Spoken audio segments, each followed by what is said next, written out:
మీరన్నట్టు 370 ఆర్టికల్ కానివ్వండి, రామమందిర నిర్మాణం కానివ్వండి, త్రిపుల్ తలాక్ కానివ్వండి, ఇవన్నీ కూడా చాలా అంశాలు చాలా కష్ట సాధ్యమైన అనుకున్నవి సుసాధ్యం చేశారు మోడీ గారు. ఇప్పుడు CAAకి సంబంధించి. కానీ దీని మీద అదే స్థాయిలో విమర్శలు కూడా వస్తున్నాయి కదా.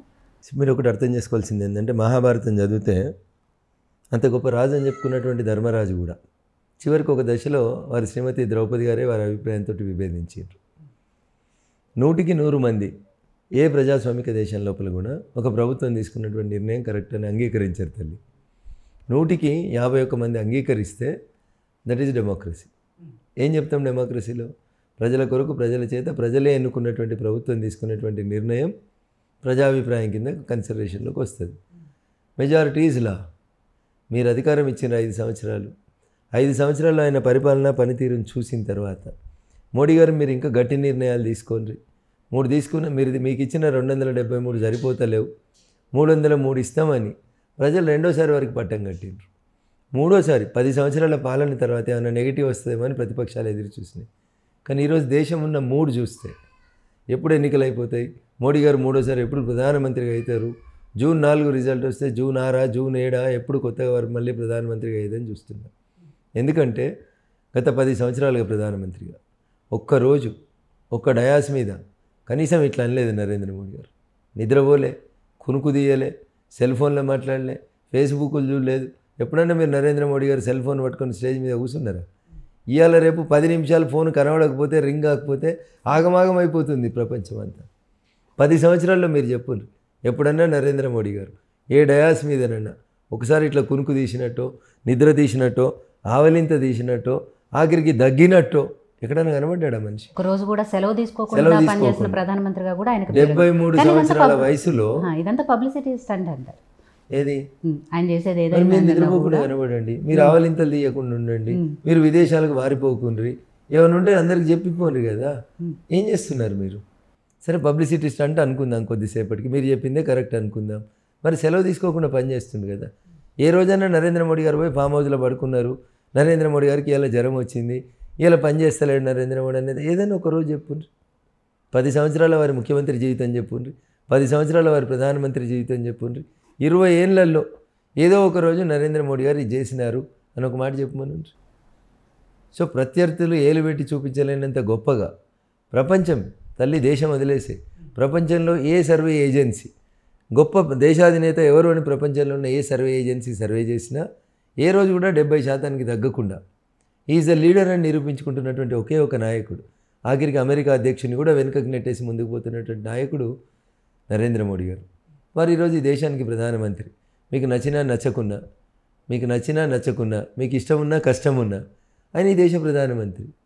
ఇంతకుముందు ఎప్పుడైనా విదేశాలలో సమ్మిట్ అయ్యి అన్ని దేశాల అధ్యక్షులు ప్రధానమంత్రిలో కలిసే సందర్భం వస్తే భారతదేశ ప్రధానమంత్రి ఎక్కడున్నారని మనం ఆ స్టేజ్ మీద ఫోటోలో వెతుక్కోవాల్సిన పరిస్థితి ఉంటుంది. ఎక్కడో వెనుక బెంచ్లో కనబడేవారు. ఈరోజు నరేంద్ర మోడీ గారు ఎక్కడున్నారని అమెరికా అధ్యక్షుడైనా, ఇంగ్లాండ్ అధ్యక్షుడైనా, ఆస్ట్రేలియా అధ్యక్షుడైనా వచ్చి ఆయనతో కరచాలనం చేసేందుకు ఉత్సాహం చేస్తున్నారంటే don't you feel that you are a proud Indian అని చెప్పుకునేంత మీకు మనసు లేదా? అంత లేకపోతే ఎవరేం చేస్తారు చెప్పండి. ఐఎమ్ ఎన్ ఇండియన్ అని గర్వంగా ఆబుదాబికి అయినా, ఆడిలాడికి అయినా, ఆస్ట్రేలియాకు అయినా, అమెరికాకు అయినా, సింగపూర్ పోయినా, మలేషియా పోయినా ఐఎమ్ ఎన్ ఇండియన్ అని ఇలా గర్వంగా చెప్పుకునే రీతిలో భారతీయులందరూ తమ ఛాతి 56 అంగుళాలు ఎదిగేంత గొప్పగా ఈ దేశాన్ని మలిచి ప్రపంచంలోనే అంత ఖ్యాతి తెస్తే ఇంకా ఆయన మీద కూడా పబ్లిసిటీ స్టంట్ అని మాట్లాడితే 20 ఏళ్ళ నుంచి పబ్లిసిటీ చేస్తారా? 20 ఏళ్ళ నుంచి పబ్లిసిటీ స్టంట్ ఉంటుందా? మీరు అన్నారు నన్ను ఎందుకు అలసిపోయినట్టున్నారు సార్ అని. కానీ నరేంద్ర మోడీ గారు ఎప్పుడైనా అలసిపోయినట్టు కనబడుతుర్రా మీకు? కనబడతలేరు కదా. ఇంత పెద్ద దేశాన్ని 140 కోట్ల మంది ప్రజలని తన కుటుంబంగా ప్రకటించి తన కుటుంబంలో ఎవరికి కష్టం వచ్చినా తనకు కష్టం వచ్చినట్టు ఫీల్ అయి పనిచేస్తున్నటువంటి నాయకుడు ఈజ్ అ లీడర్. బీజేపీ నాయకులు మోడీ జపం చేస్తున్నట్టుగా ఎక్కువగా కనిపిస్తోంది. ఎందుకంటే బీజేపీ ఒక వ్యక్తి పూజకి ఇట్లాంటి వాటికి దూరంగా ఉండే బీజేపీలో కూడా పొద్దున్న లేస్తే మోడీ లేదా అమిత్ షా ఈ 2 పేర్లే తప్ప ఆ పార్టీలో ఇంకో పేరు కూడా వినిపించట్లేదు. నడ్డా గారి పేరు వినబడుతుంది, మనోహర్ పారికర్ గారి పేరు వినబడుతుంది, జాతీయ రహదారుల పేరు చెప్తే నితిన్ గడ్కరీ గారి పేరు వినబడుతుంది, ఆర్థిక మంత్రి అంటే నిర్మలా సీతారామన్ గారి బడ్జెట్ ప్రవేశపెట్టిన తీరు వినబడుతుంది, ప్రత్యర్థుల్ని చీల్చి చెండాడమంటే మా రాణి రుద్రమకు వారసురాలైనటువంటి స్మృతి ఇరానీ గారు కనబడతారు. ఎవరు లేరు మీకు. మాటలు రాని వాళ్ళు ఎవరున్నారు మా దాంట్లో? మాట్లాడలేని వాళ్ళు ఎవరున్నారు? పని చేయని వాళ్ళు ఎవరున్నారు చెప్పండి.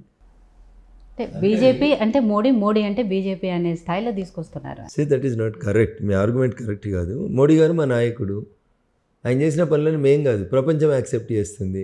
ఆయన నాయకత్వంలో భారతీయ జనతా పార్టీ ప్రపంచంలో అతిపెద్ద పార్టీగా ఎదిగింది. సుమారు 14 నుంచి 20 కోట్ల మంది సభ్యత్వం కలిగి ప్రపంచంలోనే అతిపెద్ద పొలిటికల్ పార్టీగా గుర్తింపు చెందింది. ఈ దేశాన్ని సుభిక్షంగా ఉంచుతున్నాడు. 500 సంవత్సరాల నుంచి ప్రజలు కోరుకున్న రామమందిర నిర్మాణాన్ని పూర్తి చేసిండు.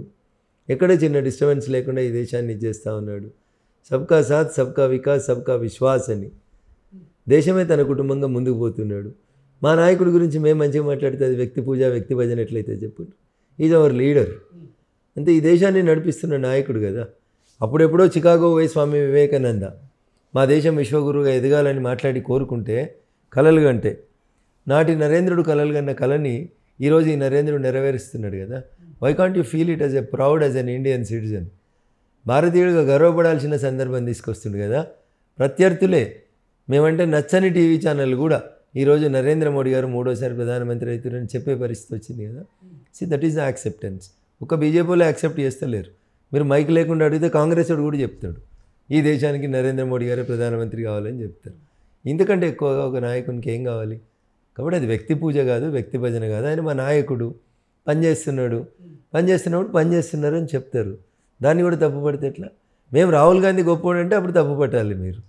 కానీ మా నాయకుడిని మేము పొగిడితే వ్యక్తి పూజ అని ఎట్లా అంటారు? పోనీ మీరు చెప్పురు ఆయన చేసిన దాంట్లో తప్పు ఏమైనా ఉంటే మీడియా ఇన్ని రోజులు ఊకుంటుండేనా? చీల్చి చెండాడకపోతుండేనా? మన మీడియా వదిలిపెడుతుంటేనా?